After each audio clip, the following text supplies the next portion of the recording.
1948, Nakba, 750,000 displaced, 15,000 killed.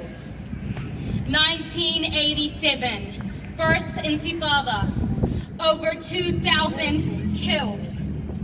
2000, Second Intifada, over 4,500 Palestinians murdered.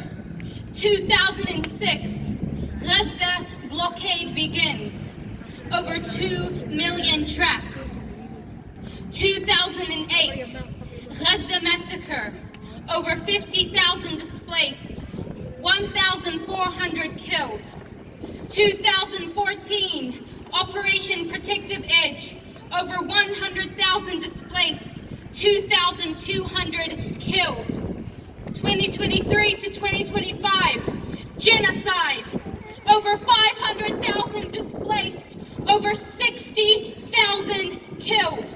The Nakba did not start or end in 1948. It is ongoing in our eyes. Shame! Shame! It did not end when the refugees were pushed beyond its borders. It did not end when the keys rusted in their hands.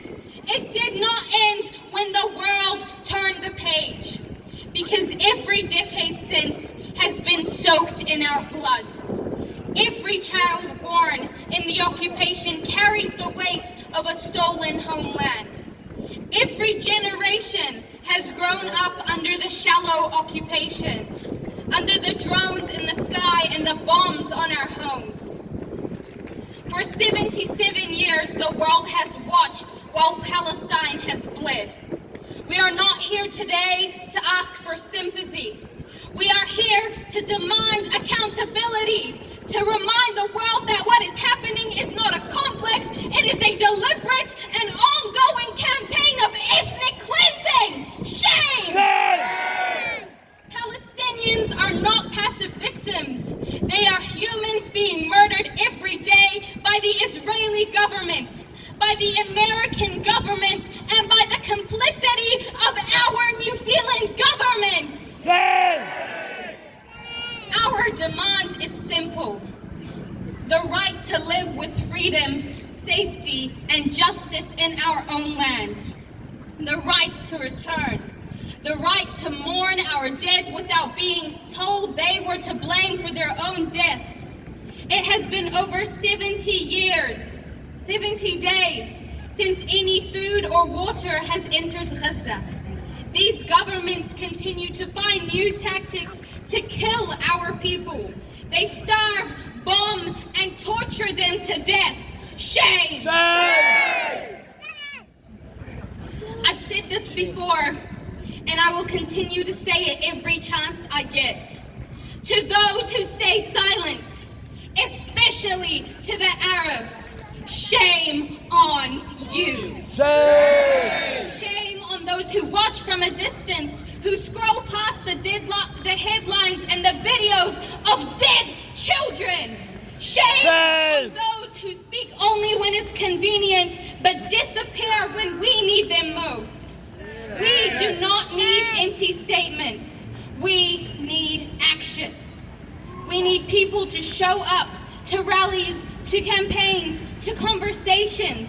Because if you are not part of the resistance, you are allowing this oppression to continue.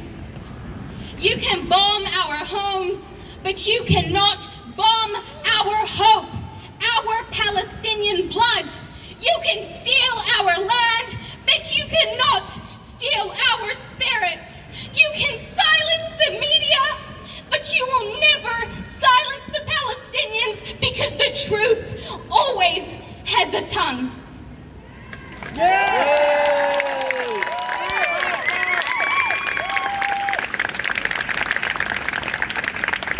The Nakba is not just a memory. It's an ongoing reality. It is the checkpoint that steals a father's dignity on his way to work. It is the bulldozer that reduces a family to dust. It is the cell where a child learns the meaning of torture. It is the mass graves where our names are buried under numbers. The world will ask us to move on.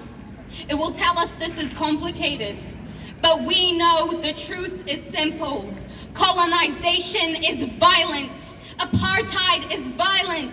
Genocide is violent. Your silence is violence. Shame! Shame!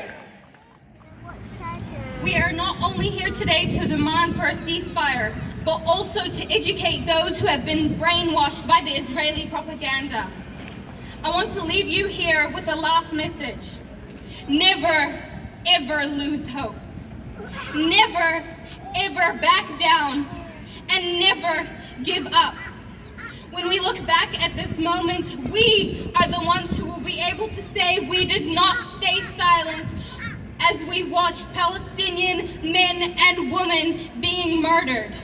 We are the history.